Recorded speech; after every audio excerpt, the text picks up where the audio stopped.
Nós estamos hoje aqui para contar a história desse menino que está aqui atrás de mim, que é o rio, entre aspas, né? Porque ele não é um rio, ele é um furo de mangue, mas ele, na história de Salinas, ele é conhecido como o Rio Arapepó. Ele começa aqui, nessa confluência do mar com o furo de mangue, ele desce, passa na ponte do Atalaia e vai terminar lá no Cuiarana. Por que Arapepó? Porque quando os índios chegaram aqui, que eles vieram para produzir o sal, né? Foi esse o interesse dos índios no nosso município, foram vir produzindo sal. De onde é que eles vieram? Eles vieram da tribo dos Maracanãs e da tribo dos Caetés, que hoje é a cidade de Bragança.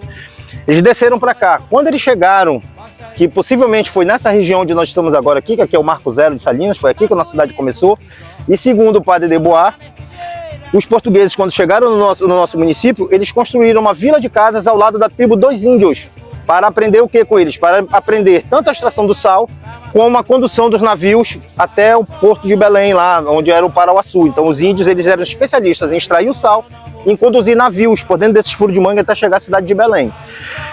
Quando eles chegaram aqui nessa região, que eles se depararam aqui com muitos pássaros, né? Então assim, vocês imaginam os índios estarem chegando nessa região, abrindo os pássaros e dizendo Uirandubá. Na verdade, o nome original indígena na língua tupi é Uirandubá e não Virianduba.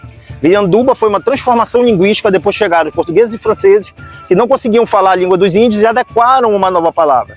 Na linguagem original, os índios chegaram aqui e disseram, nossa, que lugar de muitos pássaros. Então eles chegaram aqui e disseram Uirandubá.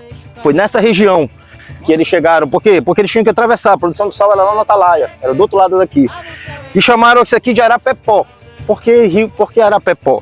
Porque na linguagem indígena, Arapepó quer dizer língua de areia ou coroa de areia. São aqueles bancos de areia que vocês podem ver lá ao fundo, ó. Eles se movimentam muito aqui. Então você vai ver um banco de areia aqui num dia, 2 dias depois você vê o banco saiu dali. Então os índios achavam que isso andava no fundo do mar, né? E quando eles faziam esse banco de areia, eles diziam que isso era uma língua de areia que saía do mar, ou uma coroa de areia. Na transformação linguística ficou o quê? Croa, né? De coroa virou croa e depois virou camboa, que inclusive é cantada nas músicas de carimbó.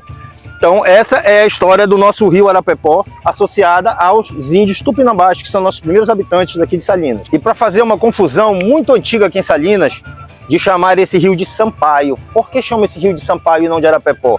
Porque Sampaio foi o engenheiro que projetou aquela ponte que está lá no Atalaia. No momento que quiseram homenageá-lo, colocaram a ponte Sampaio sobre o rio Arapepó. E aí, popularmente, foi caindo, acabaram dando o nome do engenheiro ao rio.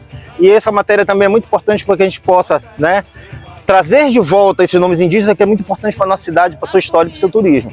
E o que é muito interessante da gente observar ainda no rio Arapepó, é que ainda é uma prática aqui muito ancestral, que foi deixada como herança dos nossos povos ancestrais. Qual é a prática? O extrativismo marinho e costeiro, né? Então, se você vê aqui, você for dar uma volta de barco, nós temos passeios de barcos hoje aqui, você pode observar que nas margens ainda tem muita gente pegando siri, ainda tem muita gente pescando, ainda tem muita gente tirando o sarnambi, que é um produto que era extraído por nossos povos ancestrais. Você ainda vê extrair isso com as mãos.